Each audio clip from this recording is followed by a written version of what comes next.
So hello everyone.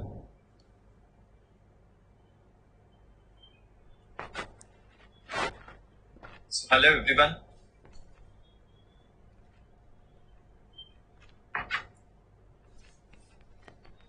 And welcome to the high yield images.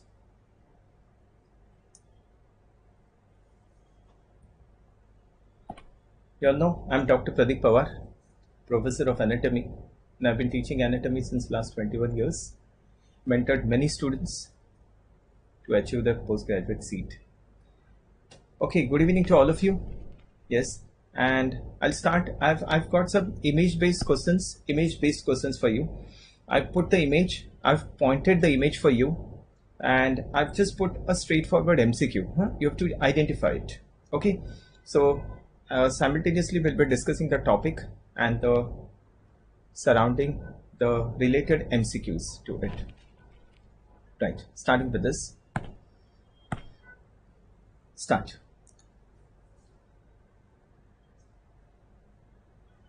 Identify the pointed structure.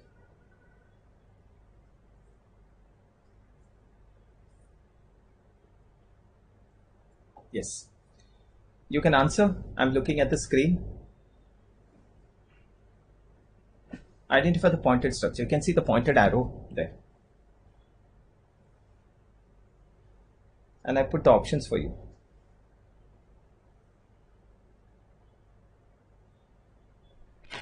Yes, very good. Yes, this, the rest of you, come on, be active, answer, be interactive. Yes, this is the, very good, that's the sympathetic chain. Very nice, that's the sympathetic chain, right? So this is the sympathetic chain. Yes, that's the sympathetic chain.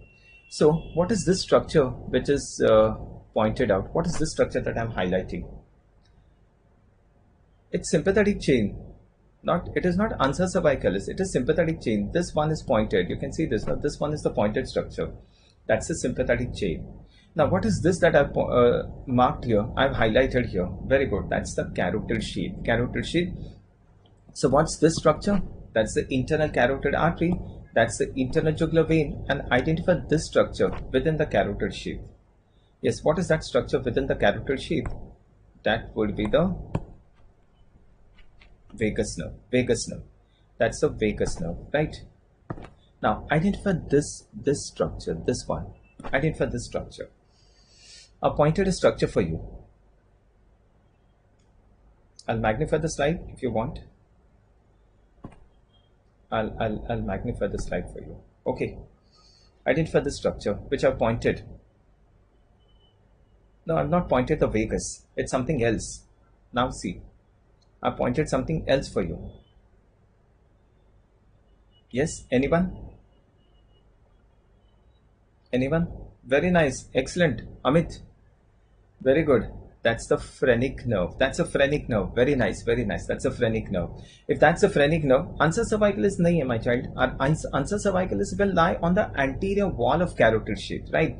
Ansa cervicalis will be where it will be. I'll show you where the ansa cervicalis would be. See, this is a carotid sheath. You can see the pointer here. No, this is the carotid sheath.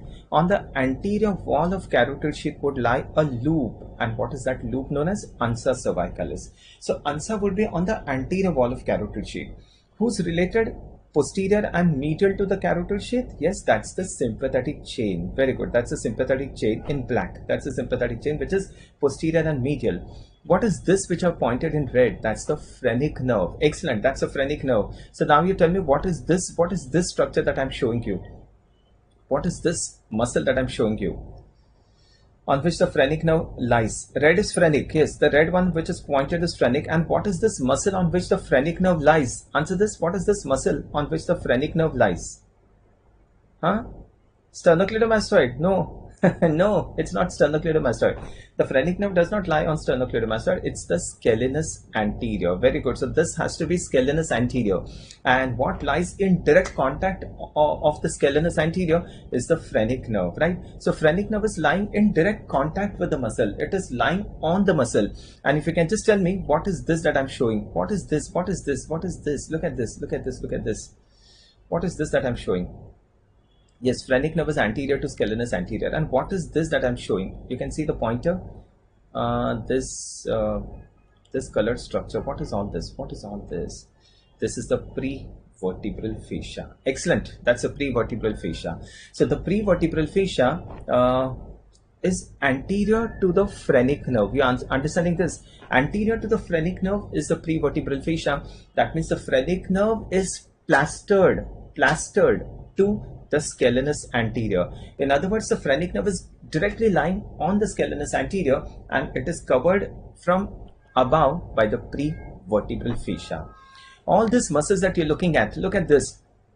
All these muscles that you're looking at, these are the prevertebral muscles. These are the prevertebral muscles, and all these muscles would be covered by a fascia. Yes, what is this fascia? This is the prevertebral fascia, right? This is the prevertebral fascia. This is going to be the prevertebral fascia. This is a section through the neck, section through the neck. So you'll understand everything now. Tell me, identify this muscle. Yes, if you can identify this muscle for me. Yes, my children, whatever you know, you answer. Even if it is wrong, it's okay. I'm here to correct you, no? What is this muscle? Identify this. Trapezius. Very good. That's a trapezius. Excellent. That's a trapezius. Identify this muscle. This muscle. Answer. This one. Identify this muscle. Sternocleidomastoid. That's the sternocleidomastoid. Okay, very good. So that's the sternocleidomastoid. That's the trapezius. What is this structure which is enclosing? Look, what is this which is enclosing the trapezius, enclosing the sternocleidomastoid? What is this, you think? The structure which encloses the trapezius, the structure which encloses the sternocleidomastoid. In other words, yes, I'm just waiting for you. This is the investing layer of the deep cervical fascia. Excellent. That's the investing layer of the, it's the investing layer of the deep cervical fascia. Begins from the spine of the cervical vertebrae. It splits, it encloses the trapezius here, joins at the anterior quarter of trapezius, then goes in front, encloses the sternocleidomastoid and joins in the midline of the neck, here in the midline of the neck.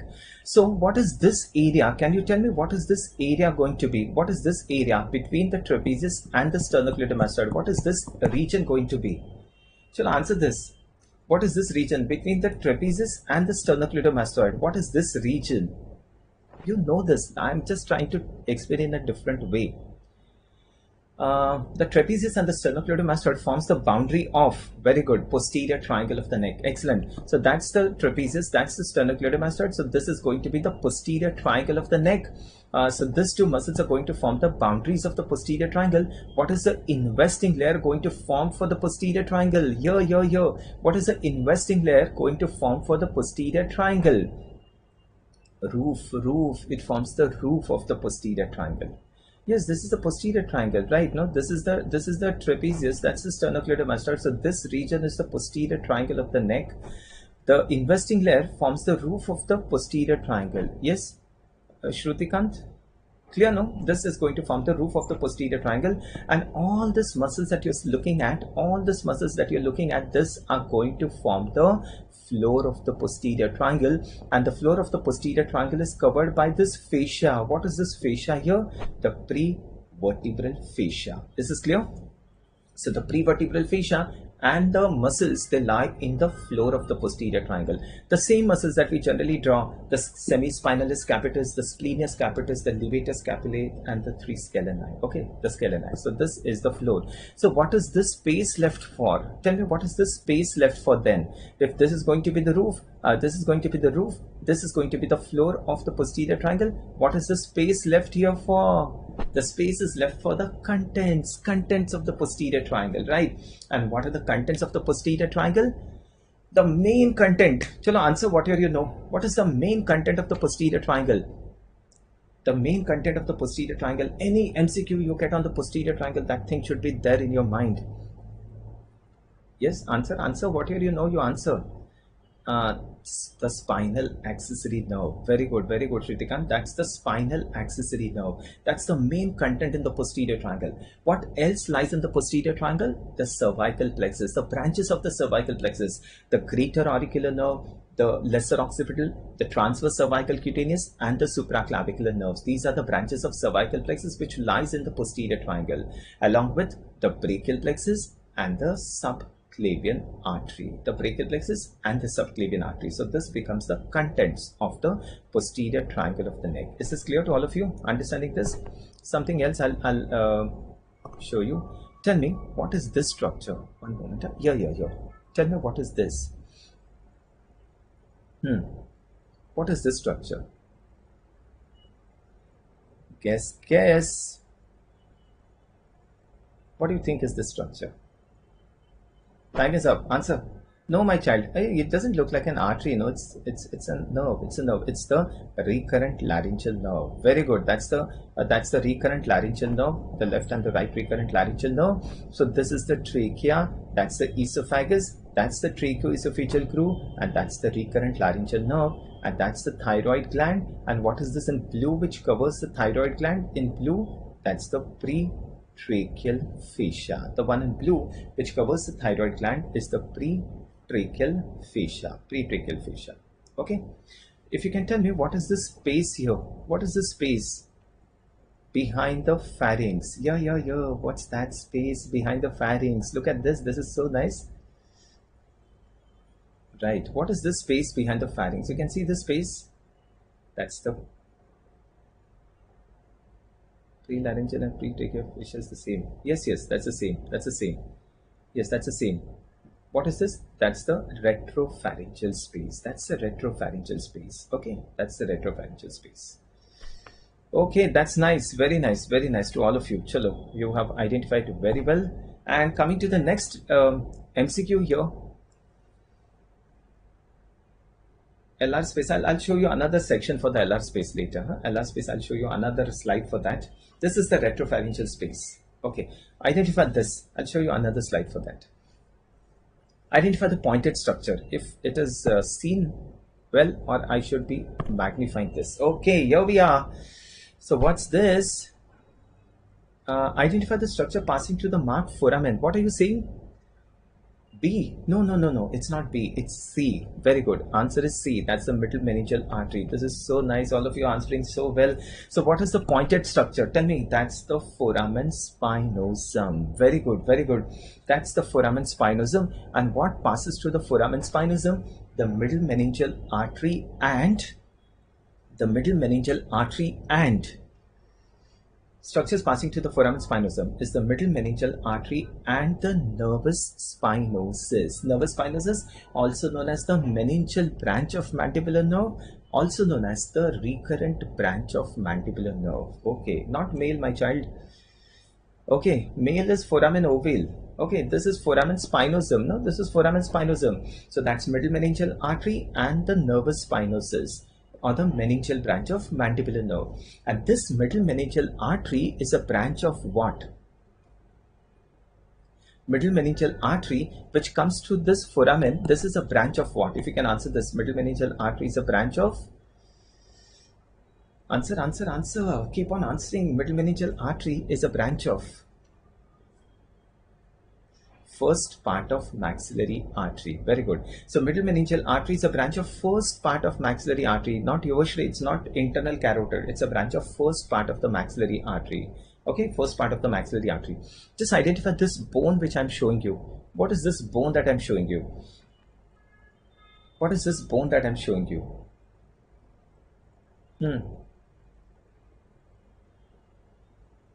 Answer. What is this bone? That's the greater wing of sphenoid. That's the greater wing of sphenoid, right? Greater wing of sphenoid. That's the lesser wing of sphenoid. That's the lesser wing of sphenoid. That's the greater wing of sphenoid. And this is the superior orbital fissure. Superior orbital fissure. This is the body of the sphenoid, also known as the sella turcica. Sella turcica, right? So if I break this greater wing of sphenoid, and if we go down, if we break this greater wing of sphenoid, and if we go down, where are we? If we just break the greater wing, and if we go down, where are we? Answer. If we break this greater wing of sphenoid, and if we go down, we are right into. infratemporal fossa. Excellent. Very nice. That's so nice. That's the not pterygopalatine. That's the infratemporal fossa. Infratemporal fossa, right? So if you break this greater wing of sphenoid and if you go straight down, we are right in the infratemporal fossa, and that's how it's not pterygopalatine, it's infratemporal fossa. And that's how what is the greater wing of sphenoid going to form for the infratemporal fossa? What is it going to form? What boundary is it going to form? The greater wing of sphenoid. For the infratemporal fossa, what is the greater wing of sphenoid going to form? If I am in the infratemporal fossa and if I am looking up, what do I see? The greater wing of sphenoid, greater wing of sphenoid. That means it forms the roof of the infratemporal. Very nice, very good to all of you. It forms the roof of the infratemporal fossa. And look, this is so nice. If you understand this, what is this foramen? What is this foramen in front of the foramen spinosum? That's the foramen ovale, right? That's the foramen ovale. And who gets out through this foramen ovale? You know that mnemonic, M-A-L-E, male, M-A-L-E. M is the mandibular nerve. What I want you to understand is, the moment the mandibular nerve gets out through the foramen ovale, it's right into infratemporal fossa. Are you getting this? Yes, so the moment the mandibular nerve gets out through the foramen ovale, it's right in the infratemporal fossa, and then it gives branches in the infratemporal fossa. Very good, excellent. So what are the structures passing through this foramen ovale? M is mandibular nerve, A is the accessory meningeal artery, L is the lesser petrosal nerve, and E is the emissary vein, right? Very nice, very nice. And this lesser petrosal nerve is a branch of, if you can answer this, lesser petrosal nerve is a branch of which nerve? Lesser petrosal nerve is a branch of, or lesser petrosal nerve belongs to which nerve? Yes, Bolo, answer. Lesser petrosal nerve is belonging to which nerve? Ninth cranial nerve. Very good. That's the glossopharyngeal nerve. And that's how the lesser petrosal nerve gets out through the foramen ovale, and then it enters into the otic ganglion. And the otic ganglion is related to what? Mandibular nerve. You understanding? Otic ganglion is related to the mandibular nerve. The mandibular nerve gets out through the foramen ovale. The mandibular nerve is right in the infratemporal fossa. What is attached to the mandibular nerve is the otic ganglion, and the lesser petrosal nerve also gets out through the foramen ovale, and then it relays in the otic ganglion, and then it would supply the parotid gland. Is this clear? Yes, very good. Very nice, very nice. What is this foramen? Identify this foramen here. Once again, what is this foramen?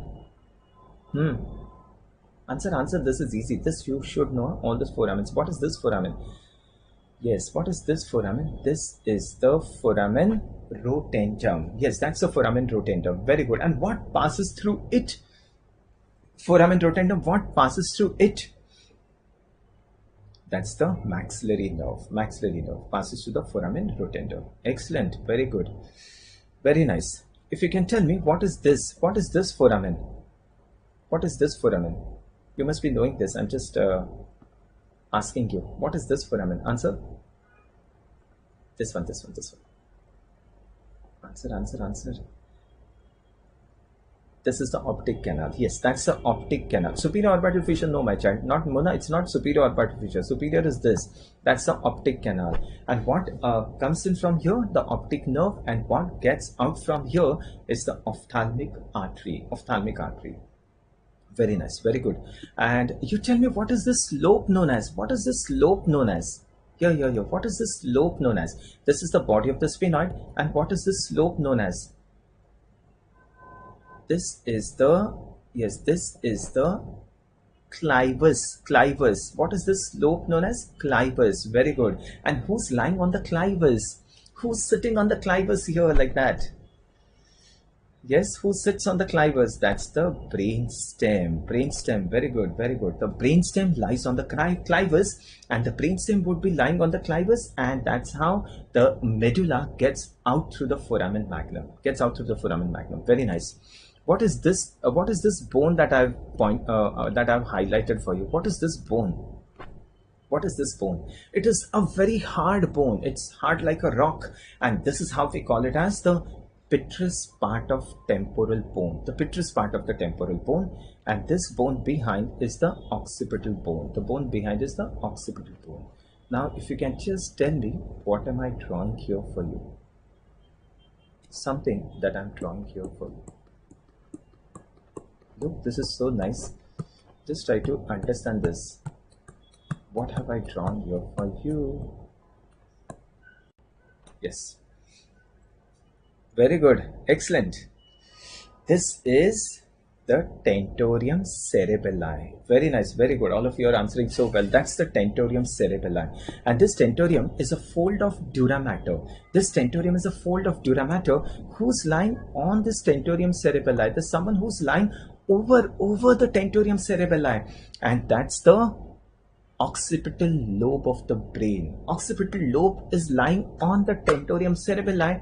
And who's lying below the Tentorium Cerebelli? The cerebellum. The cerebellum. That means the Tentorium Cerebelli is going to separate the occipital lobe of the cerebrum from the cerebellum. Is this clear? And what is this notch for? This gap here, this is known as the tentorial notch. Tentorial notch. And why is this notch here? Because the brainstem has to go down. No, the brainstem would be lying on this. The brainstem is lying on this. So there has to be a gap for the brainstem to go down. And this is what we call as the tentorial notch. Tentorial notch. Is this clear to all of you? Okay. Very nice. Very good. Okay, so that's it. Tell me, the facial nerve enters into which foramen inside the skull? Facial nerve enters into which foramen inside the skull? Facial nerve. Which is that foramen into which the facial nerve enters? Answer. I'm not asking how does it get out of the skull. I'm asking which foramen does the facial nerve enter inside the skull. Excellent. That's the internal acoustic meatus. Very nice. Stylomastoid, it comes out. It enters into the internal acoustic meatus along with the 8th nerve and the labyrinthine artery. 8th nerve and the labyrinthine artery. Excellent. Right. So the rest of the options are clear to all of you. Very good. Very good to all of you. Okay. Now, one moment. Coming to this slide, identify this. Identify this. Identify the pointed structure, the pointed muscle. Identify the pointed muscle. You can see this, or I need to highlight this. Okay, you first answer this, then we'll see. Identify the pointed muscle. Sorry. Buccinator. Excellent. Very good to all of you. That's the buccinator. The pointed muscle is the buccinator. And how do you know this is buccinator? Because there's someone who's going to pierce the buccinator. Yes, who's going to pierce the buccinator? That's the parotid duct. Look at this. Look at this. That's the parotid duct. And the parotid duct is going to pierce the buccinator. It pierces the buccinator and it opens inside the vestibule of the mouth opposite to the parotid duct. It pierces the buccinator. It opens in the vestibule of the mouth opposite to the crown of upper second molar tooth. Opposite to the crown of upper second molar tooth. Right, very good. And what is this muscle here? What is this muscle? This is going to be the masseter. This is going to be the masseter. Right, that's the masseter. This is the masseter muscle. Yes. Lateral pterygoid is causing depression. All the muscles of mastication cause elevation except lateral pterygoid, which causes depression. Yes, that's right. So that's the buccinator. And who's going to pierce the buccinator? One is the parotid duct and the second one is the buccal branch of mandibular nerve. Buccal branch of mandibular nerve. It pierces the parotid duct. It pierces the buccinator. Okay, the parotid duct and the buccal branch of mandibular nerve, it is going to pierce the buccinator. Is this clear? Okay, I can just tell you one thing. Look, there's a pterygoid plate. Okay, pterygoid plate. It's not seen in the slide, but there's a pterygoid plate and the mandible, and there's a raphe. There's a deep fascia. There's a raphe which connects the pterygoid plate to the mandible. What is that raphe known as? It's not in the slide. I'm just asking you from the pterygoid plate to the mandible, and this is what we call as, yes, what is that raphe known as? And why am I asking you this with respect to this muscle? I'm asking with respect to this muscle. If you can correlate that, if you can correlate. Look, you have the pterygoid plate. There are two plates, medial and lateral pterygoid plate. From the pterygoid plate to the mandible, there's something. That's the pterygomandibular raphe. Very good, Samyukta. That's the pterygomandibular raphe. And why is this pterygomandibular raphe? Why am I telling you with respect to this buccinator? Can you correlate that? Pterygomandibular raphe to the buccinator. Can you correlate that? Answer this. Why am I telling you this? With respect to buccinator, yes, excellent. The buccinator originates from the pterygomandibular raphe. I don't have that in the slide, but I'm just telling you the buccinator muscle originates from the pterygomandibular raphe. In front is the buccinator, and there's a muscle behind the pterygomandibular raphe. If you can ask me, it is attached from the pterygoid plate to the mandible. Pterygoid plate to the mandible. Let me see if I get some slide. I'll show you. Okay, pterygoid plate to the mandible, and this is the origin of buccinator. The buccinator arises from the pterygomandibular raphe in front. Now, from the pterygomandibular raphe, there's a muscle which arises and goes backwards. Who's that? Excellent, Ananta. That's the superior constrictor muscle of the pharynx. Superior constrictor muscle of the pharynx. I just want you to understand one thing. The pterygomandibular raphe extending from the pterygoid plate to the mandible gives origin to two muscles. In front is the buccinator, and behind is the superior constrictor muscle of the pharynx. Superior constrictor muscle of the pharynx. Just remember this. Later I'll show you a slide of this pterygomandibular raphe. I just told you this. Okay, clear to all of you?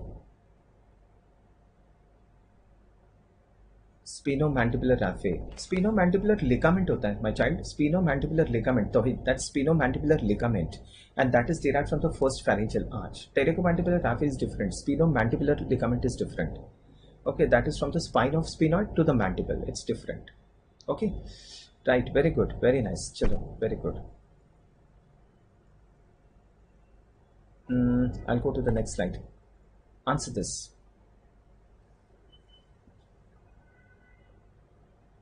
Answer this. Which of the pharyngeal muscles, which pharyngeal arch does the pointed structure develop? What is the pointed structure? What is the pointed structure? Masseter. And which pharyngeal arch is it? Your answer is A, first pharyngeal arch. Sorry. Your answer is the first pharyngeal arch. First pharyngeal arch. Okay. So what are the muscles derived from the first pharyngeal arch? The muscles derived from the first pharyngeal arch are very good, very good. One are the four muscles of mastication, the temporalis, the masseter, the medial, and the lateral pterygoid. Two more muscles. One is in the ear and one is in the palate. Who's that? The tensor palati, the tensor tympani. Two more muscles. Here. What am I showing you? A muscle which begins from this from the mandible and interdigitates in between. This muscle is known as, answer this, the mylohyoid. Mylohyoid, and there's someone lying on the mylohyoid. What's that? The anterior belly of digastric. Mylohyoid and the anterior belly of digastric. So which are the muscles derived from the first pharyngeal arch? The four muscles of mastication, the tensor palati, the tensor tympani, the mylohyoid, and the anterior belly of digastric. That's so nice. And have a look at this slide. I'll show something here for you. Look at this. Tell me, what is this? What is this muscle? What is this muscle that I'm showing you? बच्चे platysma नहीं है. Platysma arises from the second pharyngeal arch, my child. Platysma is from the second pharyngeal arch. Platysma is a muscle of facial expression. It arises from the second pharyngeal arch. No mistakes. Chinmay, clear, no? Identify this muscle. What is this that I'm showing you? That's the anterior belly of digastric. And just tell me, what is this? What is this? What is this? That's the posterior belly of digastric. Be very clear about this visual, sir. That's the posterior belly of digastric. That's the anterior belly and that's the posterior belly of digastric. The posterior belly of digastric is derived from which pharyngeal arch? The posterior belly is derived from which pharyngeal arch? Second pharyngeal arch. And the nerve is therefore which nerve supplies the posterior belly of digastric? Facial nerve, facial nerve, facial nerve. Along with the posterior belly of digastric, there's a muscle with it. It's not seen here, but I'm just telling you, there's always a muscle along with the posterior belly of digastric, if you can tell me. And both of them are derived from the second pharyngeal arch. So whenever I get this posterior belly of digastric, I always get this muscle. Just guess the name of the muscle. Stylohyoid. You got that? Yes, Samyukta. That's the stylohyoid. So posterior belly of digastric and stylohyoid, they're always together. It's not seen in the slide, but I'm just telling you. So next time when you see the posterior belly of digastric, always remember to see the stylohyoid. Both of them are derived from the second pharyngeal arch. The anterior belly of digastric and the mylohyoid are derived from the first pharyngeal arch. And look. What is this? What is this? What is this? Can you guess this? Now you know this. I've already told you something about this. Look. Guess. Where are we? What region is this? That's the mandibular nerve. Excellent. That's the mandibular nerve. So where are we? What region is this? Otic ganglion? No, my child. It's not otic ganglion. It's the mandibular nerve. This is the infratemporal fossa. What have we cut here? We have cut the ramus of the mandible, right? And from the ramus, if we go deep, that would be the infratemporal fossa. This is the infratemporal fossa. And deep to the infratemporal fossa would be the pterygopalatine fossa. Okay.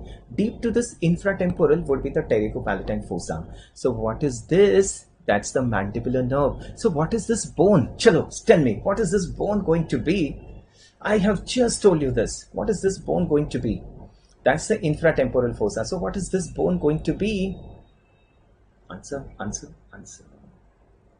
Greater wing of sphenoid. It's greater wing of sphenoid. That has to be the greater wing of sphenoid. And what is this foramen in the greater wing of sphenoid? That's the foramen ovale. Look, this is so nice. That's a foramen ovale. That's the mandibular nerve. So who's this? Inside the skull. Who's this?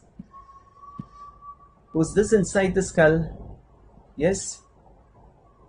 That's the trigeminal ganglion. Right? This has to be the trigeminal ganglion inside the skull. And this is the mandibular nerve. This mandibular nerve comes out through the foramen ovale. So this has to be the greater wing of sphenoid. So what is the greater wing of sphenoid going to form for the infratemporal fossa? Roof. And what is the ramus going to form for the infratemporal fossa? What would the ramus of the mandible form? What boundary is it going to form? What boundary is the ramus of the mandible going to form for the infratemporal fossa? Tell me. Lateral. Very good. You got this. You got this point. Okay, that's so nice. That means, look, if I'm in the infratemporal fossa, and if I look lateral, what do I see? If I look lateral, I find the ramus of the mandible. From the infratemporal fossa, if I look up, what do I see? The greater wing of sphenoid. And I find two foramens here, the foramen ovale and the foramen spinosum. Right? And who's medial to the infratemporal fossa? The pterygopalatine fossa. I'll show you that slide somewhere else. Right. Excellent to all of you. I want you to tell me, this is the mandibular nerve. Otic ganglion will be on the medial side. It will be on the medial side of the mandibular nerve. Otic ganglion. We will not be able to see the otic ganglion. We are looking from the lateral side. We have cut the ramus. We are looking from the lateral side. So otic ganglion you will not see. It's on the medial aspect of the mandibular nerve. Am I clear? I want you to answer who's this and who's this.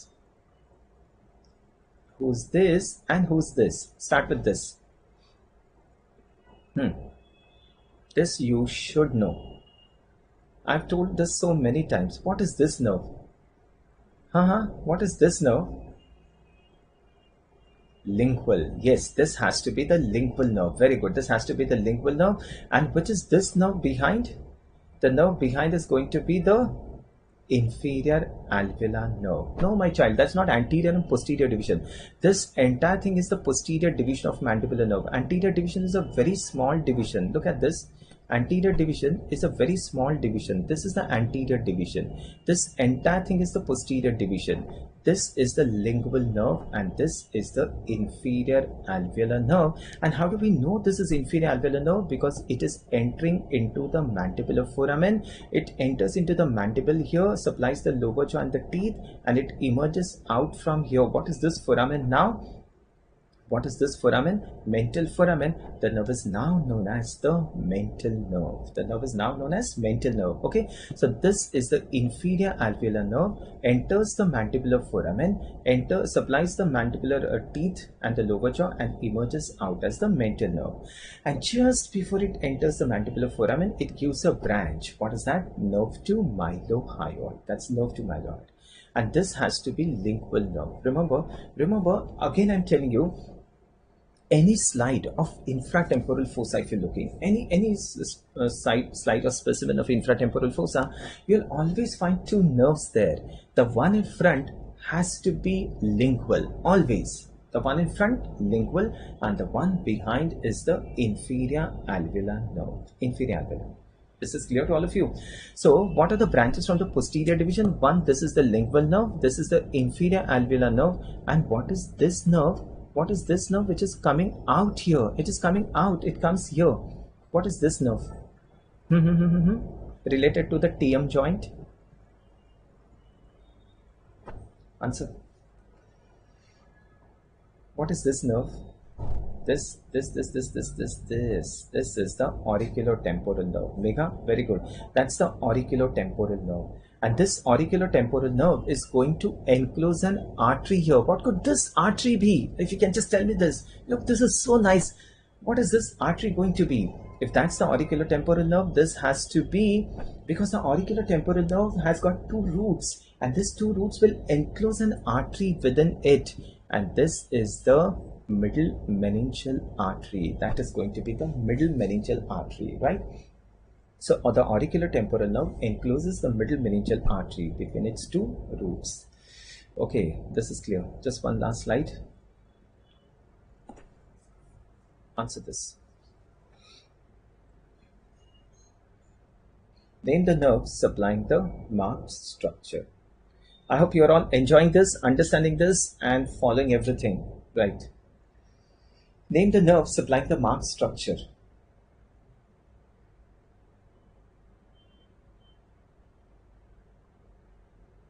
Yes, answer. Name the nerve supplying the marked structure. I want a specific answer, my dear children. Specific.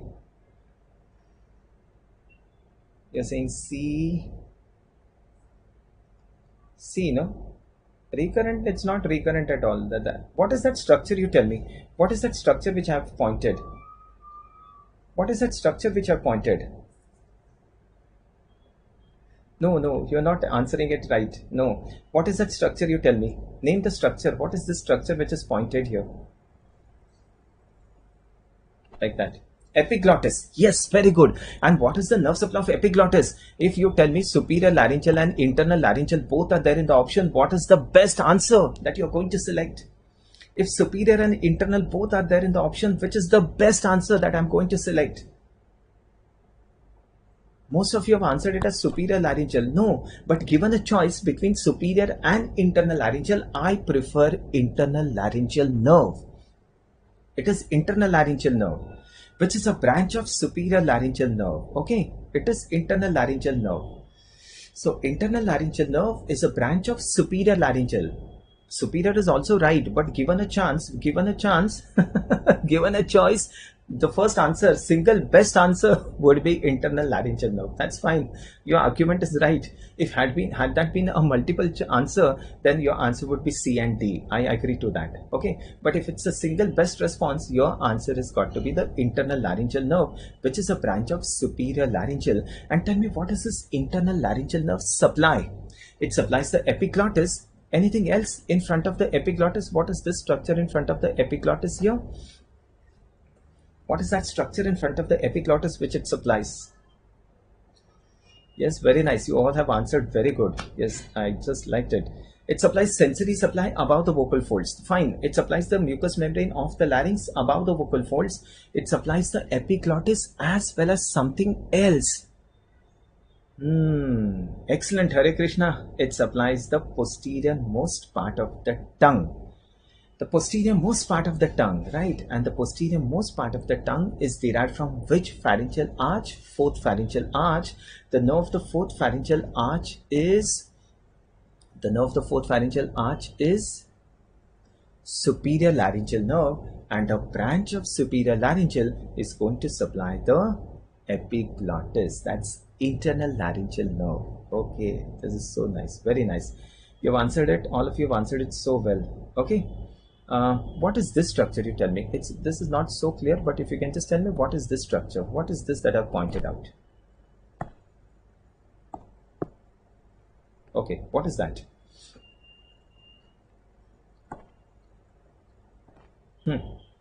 What is this structure? This is the soft palate. Soft palate. Tell me, all the muscles of the soft palate are supplied by vago-accessory complex. Vago-accessory complex, or we also call it as pharyngeal plexus. So all the muscles of the soft palate are supplied by vago-accessory complex or the pharyngeal plexus, except. Answer. All the muscles of the soft palate are supplied by vago-accessory complex except tensor villi palati. Tohid, excellent. Yes, Samyukta, that's the tensor villi palati. Yes, Ravish, which is supplied by mandibular nerve. That is supplied by mandibular nerve. Tensor villi palati, that is supplied by mandibular nerve. Okay, that's very nice. And what is this bone? If you can just tell me, what is this bone which is seen here? Yes, tensor villi palati is supplied by trunk of mandibular nerve. Excellent. What is this bone? That's a mandible. And the mandible has got two tubercles like this. Two tubercles. If you can tell me, the two tubercles on the inner aspect of the mandible, what is that?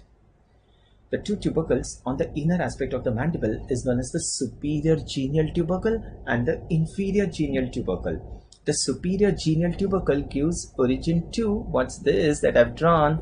Genioglossus, and the inferior genial tubercle will give origin to, answer.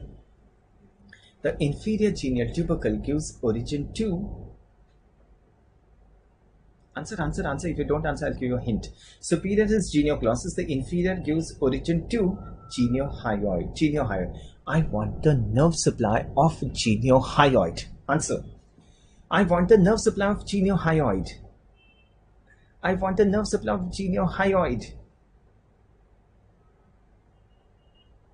Tell me. Hypoglossal nerve. No.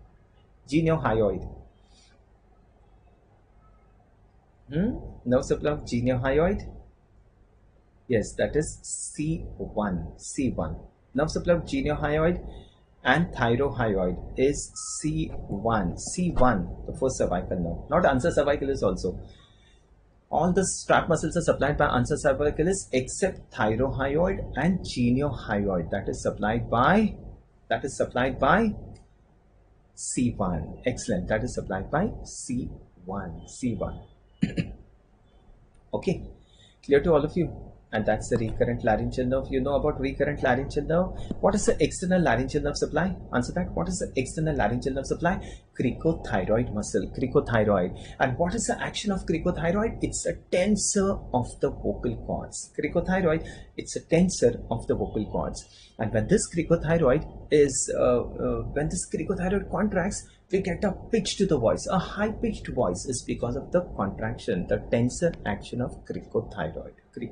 Okay, that's a high-pitched voice. That's because of cricothyroid. Right? Clear to all of you? Okay. So if you've got this plus subscription, I'm just briefing you. We've got daily live classes, live quizzes, and that's a structured course with unlimited access. Iconic subscription, you get the best of Unacademy, the lectures, and the best of pre-platter, the notes. This is a limited time offer. The prices are further slashed. You can have a look at the website. 3 plus 1 month offer. 3 months, you get 1 month free for this postponed lectures. And yes, we have now started with this first year MBBS first prof for the first year MBBS students. Over a period of 6 to 8 months, evenings, alternate days, we have started this MBBS for the first prof.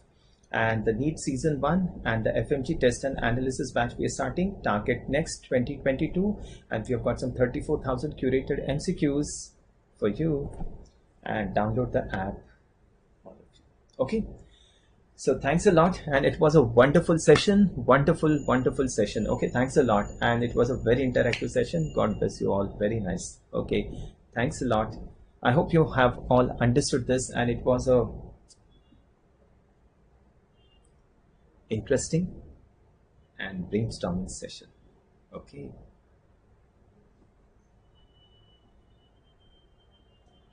Okay. Okay. Thanks a lot. Thank you.